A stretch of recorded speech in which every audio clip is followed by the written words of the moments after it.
Hi, my name is Megan, and let's talk books.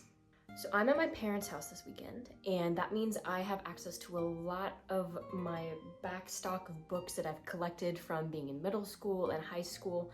And a lot of these books that I don't have in my apartment are ones that I don't love as much or just haven't really gotten to reading or have DNF'd. So I thought it was a good idea to take all of these, sort through which ones I want to keep and which ones I want to give away. And there's a bookstore near where I live where if you give them books, you get credits, and then you can use those credits to buy new books. I want new books that I will actually read and not leave on my TBR for a year and a half. So we're gonna go through some books that I have that I may or may not want to keep and talk about why I may or may not want to keep them. All right, the first one I have is I Am Number 4 by Pittacus Lore. I hope I'm saying that correctly. I think I read some of this in middle school. I don't think I ever finished it. I know there is a movie about this. I really don't remember what any of this is about. I don't think I have any willingness to read it again. I'm pretty sure it's a YA like dystopian thing back when like Hunger Games and Divergent were really popular in book form. So yeah, I'm okay with giving this away, and it's in pretty good quality, so I might get good credits out of that. Next one up is Love and Gelato by Jenna Evans Welch. This was one of my first introductory books into the romance category. It's about this girl who graduates high school and her mom recently died. They were gonna go on this graduation trip to Italy where her mom went on her graduation trip too, but she left behind a journal with her mom's details of how her trip went in Italy and the mysterious men she met during that time. This girl decides to go on her own to Italy, live with this old friend of hers, and sort of discovers the city through her mom's eyes. And there's some mysteries and there's some romance, and it's really sweet, and it's a really good YA. Oh. Well, I guess I have to keep it, which is, I'm fine with that. I think it's one of those that I really love a lot, and I'm okay to keep it, but I just noticed that there's a bunch of foundation on it. Probably for making my book bag or something. Yeah, it's really sweet. I definitely recommend this to any like early readers or just trying to get into reading. There's a movie on Netflix, I think. I think I watched it. I thought it was all right. I watched it a long time after I read the book originally, so I know there was a lot of diehard people that were like, well, this isn't right and this isn't right, which is fair because not a lot of adaptations are actually correct. But I enjoyed the movie. I think it's a fun little middle school, high school, innocent love sort of story, so I definitely recommend it, and I guess I'm keeping it, which I'm sort of glad. Okay, this next one is called By Your Side. I do not ever remember reading this, I have to be honest. It's by Casey West. I'm sorry, I read a book by its cover, and by this cover, I don't think I want to read this. I don't know when I bought this or what I was thinking, but we're just gonna go that to the donate pile. This is Call Me By Your Name by Andre Ackerman. I think that's how you say it. Okay, I tried to read this when it was really popular in like 2017, 2018, which I definitely should not have been reading this at that age. It was fine. There was so much detail and so much like metaphor, idiom sort of type of writing that I didn't really understand what was going on. And I also wasn't that attached to the story just because there was so much description and like very little action from what I remember. I haven't tried reading it since. I don't even like the movie that much. So someone else will enjoy this, I think. All right, the next book is Fallen. I watched the movie, and I implore you, if you are like a romance girl and you're like Twilight and the Hunger Games, I think Hunger Games had a little bit more political intrigue, but if you're just like a romance girl and you want to watch a really bad, good movie, this is it. The Fallen movie was so bad, it was so good, but I think I got the book right after the movie. I think I remember watching it for the first time. It's by Lauren Kate, and it's a series. This is the first book in the series. It's basically about, spoiler alert for what this series is about. It's about these fallen angels who, the reason they've fallen is because this one angel has decided to love a human, and the curse that God has like put upon him is that the human and this guy, whenever they kiss, the girl's the human in the book, that whenever they kiss that she will die, and then she gets reincarnated and then he has to wait like 18 more years to see her again, and then they inevitably kiss, and then like the cycle continues. So they've been at this for a while. I don't really know how it ends. That's the only plot point I know about. This is kind of a love triangle, but in the end, she gets with the guy that she's destined to be with. I think someone else will enjoy this a lot more than I will right now, so I'm going to donate it. Don't get me started. This is The Cruel Prince by Holly Black. I really, really wanted to love this book, okay? I think I read up until the second book or the third one. I don't remember. I know I have the second book. Hold on, let me check. Yes, I do have the second book. I don't like this. It's just not for me. It's a lot of enemies to lovers, but they're actually like being actually cruel to each other, and I don't like that. And it was a lot of political intrigue, which I liked. It's more of a political intrigue drama book with a touch of romance, really, because they're mostly just mean to each other, and the world is really cruel. Cruel Prince, I guess. Like, the title does not lie, he is very cruel, but I don't like it. I was expecting it to be a lot more lighthearted, especially since it is a YA. This is a YA series, and they are absolutely mean to each other. Someone else will really love this, and I love it if you love it. It's just not for me, and that's okay. This next one's called Call Me Athena, A Girl from Detroit. It's by Colby Cedar Smith.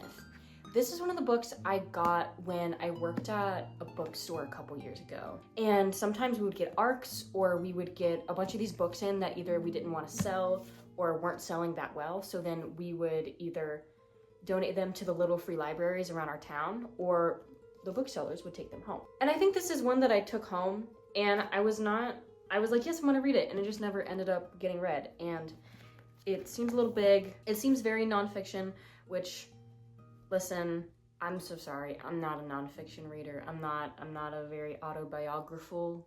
I don't really read autobiographies or nonfiction or anything. I'm more about the fiction, and which is maybe I need to be better about that. But I just think someone else will enjoy this. It will be a lot better in someone else's hands than it will be in mine, at least right now. So I'm gonna go ahead and donate it. Okay. This is the Raven Cycle series by Maggie Stiefvater. I hope I'm saying that right. I think it's a really good series, okay? I read, I think, the first 2 books. Well, I guess I can't say it's a good series if I just read the first 2 books. But I actually think I read until the 3rd book. I don't really remember.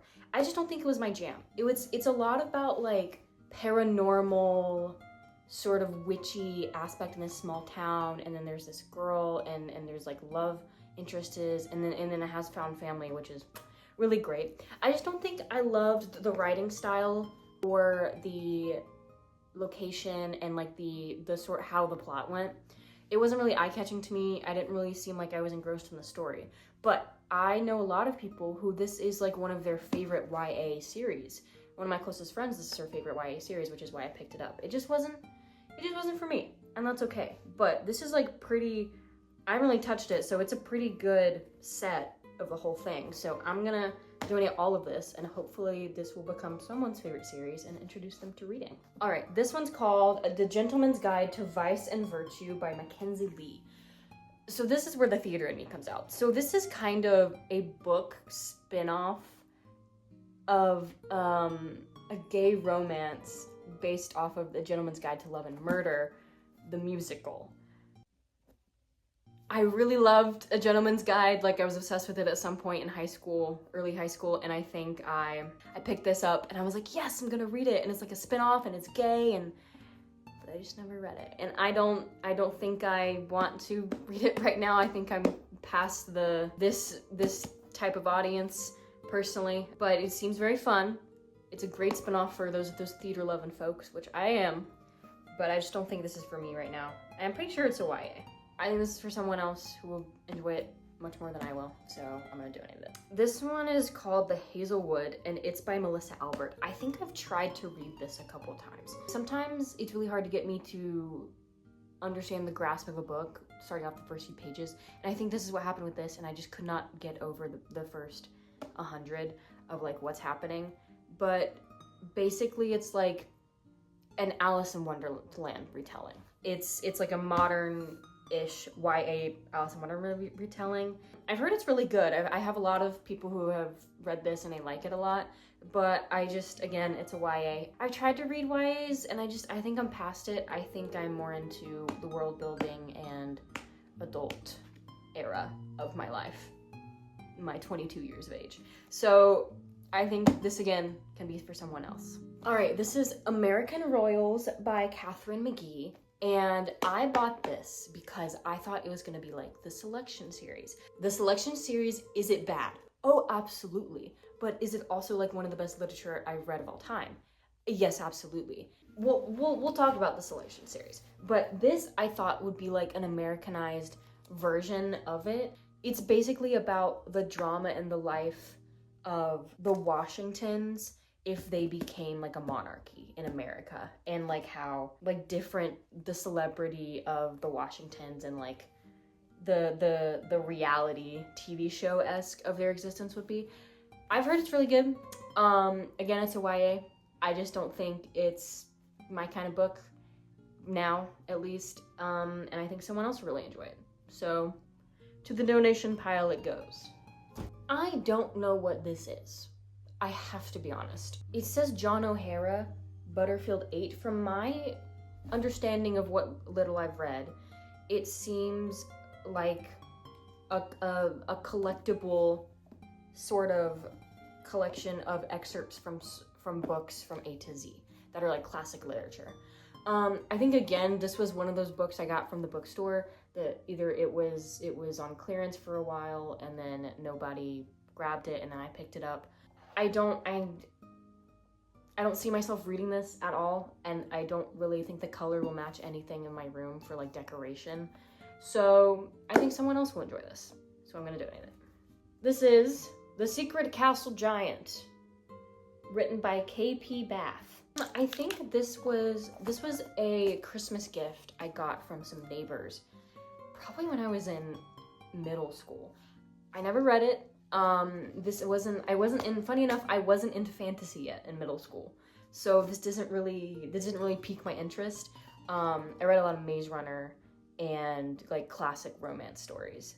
And I only started reading fantasy in high school, or sci-fi fantasy. So I think this is like a middle school age or young YA. So not for me. I think I'm gonna donate it. All right, this is The Midnight Library by Matt Haig. Midnight Library by Matt Haig? I don't know. This is a book I've heard mixed reviews about. I've heard it's good, I've heard it's weird, I've heard it's bad. So definitely a YA, and I really liked that it was called The Midnight Library. I think that's why I bought it, but I think I bought it when I was in high school. And I think it's a intriguing book. I really don't know anything about it. I feel like a faker for giving away books I don't really know anything about, but you know, part of the whole thing with reading is if I don't like to do a blind read, and I like to really research the books I want to read because I want to make sure I like to read something that I know I'm gonna read and like, rather than read something and it's like dislike after dislike after dislike. That really slows my momentum down. So I just think this is something that I'm not really gonna read at all, especially because it's YA again. So I think someone else will like this. So I'm gonna give it to them. Next up, we have the selection series. I will say, first of all, these 3 books, this is the selection series. There is nothing after or before this, okay? Yes, the author has released many prequels and sequels, but this is all that matters to me. Kira Cass wrote the selection series. This was one of the first romances, probably the first romance, dystopian at least, because this is, again, when dystopia was a very popular YA topic in the book sphere. But I read the selection probably late middle school, and I think it changed my life. I think I did read it late high school to like sort of act as a buffer between a bunch of bigger books I was reading, just to get like my spirit up again. And I did read it, and it was very bad. I'm not gonna lie. Okay, it wasn't very bad. It was just kind of bad. It's about this girl named America Singer, but they're all separated by caste systems, and she's of the lower class. But then every year that the son or daughter, the next heir turns 18, they have a selection contest where all of the participants of an opposite sex can submit their name to be randomly selected to maybe become the queen. I think they explained it's like their way of connecting to the people, but then throughout it, you know, America gets selected, which America Singer is the most like main character name that you could ever create. But she gets selected and then she goes to the castle and she sort of has this experience through these 3 books of being in that selection contest and meeting all these girls and meeting the prince and, you know, entering the selection process with a love interest already. So it's pretty intriguing. There are a lot of tropes in it that I don't really like anymore and a lot of stereotypes that I don't really like anymore. But when I was in middle school, this was it. This was the shit. It was so good. So selfishly, I'm gonna keep this because these are like my personal copies I've had since I've been in middle school. And they are also stained and well loved. So I'm gonna keep these. But there's plenty of these books around now with, you know, not that high of a price. So if middle schoolers should not be watching my videos. If you're a middle schooler and you want to read a good romance series, read the selection. Thank you.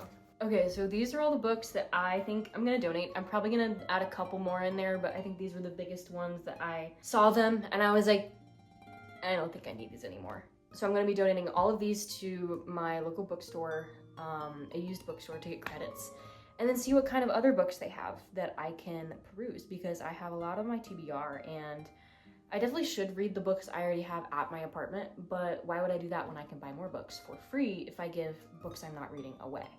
All right, I have arrived at the bookstore. I just got here. I have my books in my box in my bag that my family thankfully packed for me because I left it at my house this weekend and I got a mid-delivery on the way here. But I'm here and now it's time to go donate some books.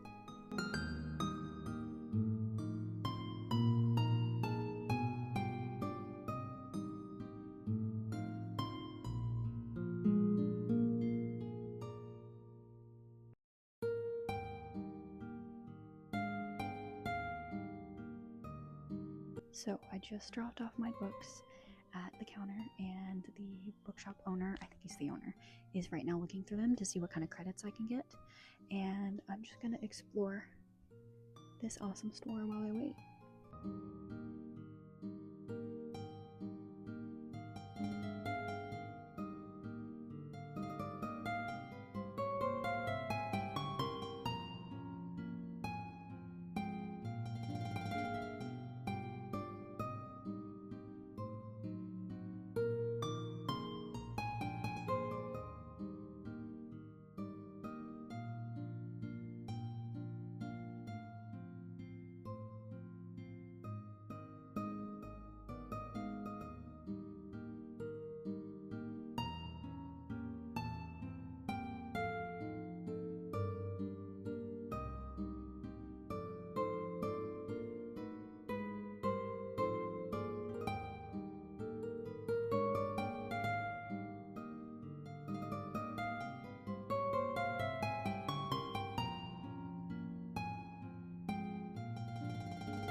I just made it back from the bookstore and also had time to do a costume change, and I was able to get 2 books for my little adventure. First book I got was, well, not really a book, it's a play. It's called Rosencrantz and Guildenstern Are Dead by Tom Stoppard.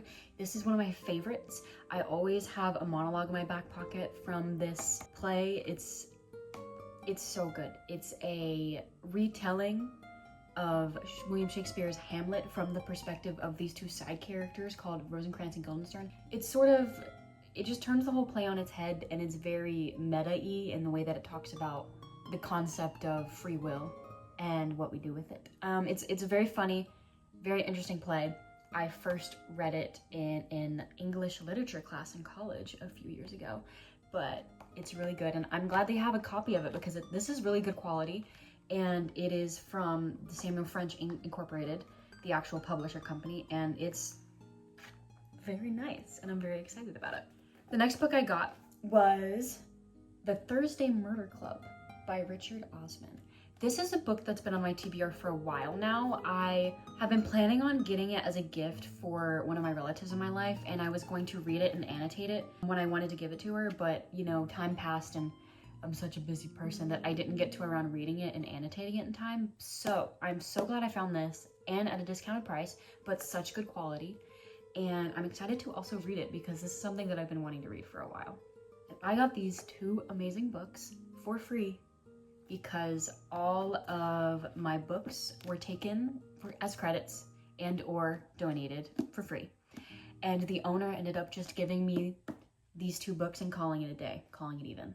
Now there are a lot of used bookstores and local bookstores, small bookstores all around. I guarantee you there is one in your town. So I urge you to go out, to buy from these local businesses, to support these people, because that is how we keep literature alive and the conversation of literature alive. This one I went to was called The Corner Bookstore in Auburn, Georgia. It was such a great experience. They have such a cute little bookstore. A nice elderly gentleman was the one who I had my experience with. He was very sweet, very kind. So thank you for watching. I hope you enjoyed, and go buy from your local bookstores.